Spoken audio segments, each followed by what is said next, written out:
एक मोठं यश मिळालंय भाजपला, पहिल्यांदा मुंबईमध्ये त्यांचा महापौर बसणार आहे. कसं पाहता या विजयाकडे, या यशाकडे? उद्धव ठाकरे यांचा महापालिकेचा माफिया राजचे समारोप.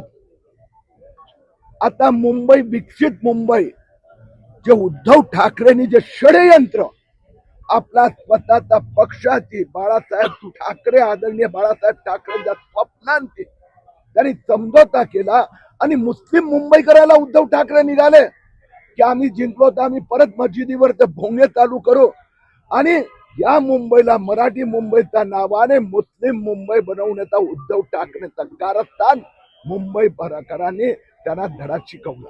नील सोमय्या यांचा देखील विजय झालेला आहे. तुम्ही म्हणाले होते की आकडे मोजायचे.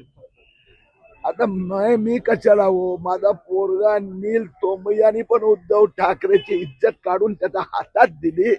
संजय राऊत आणि तेवढ्या मोठ्या मोठ्या बाता करत होत्या त्या दिनेश जाधव, उद्धव ठाकरेचा उमेदवार, त्याला 6,000 मतं मिळाली. 14,000 मताधिक्याने नील सोमय्याला 20,000 आणि उद्धव ठाकरेला 6,000. काय बात, जास्त बोलायची गरज नाही. सर, या निवडणुकीमध्ये सगळ्यात जास्त नुकसान झालंय ते मनसेचं झालंय, त्याबद्दल काय सांगाल? असे या निवडणुकीत राज ठाकरेचा मनसेचं समापन होत आहेत. पुढच्या निवडणुकीत उद्धव ठाकरेच्या सेनेचं पण समारोप होणार. कारण यावर्षी परत त्यांनी चिटिंग केलं. 1/3 मुस्लिम मतं, उद्धव ठाकरेला जेवढी मतं मिळाली आहेत त्यातनं 1/3 बांगलादेशी मुस्लिम मिया भाईची आहेत.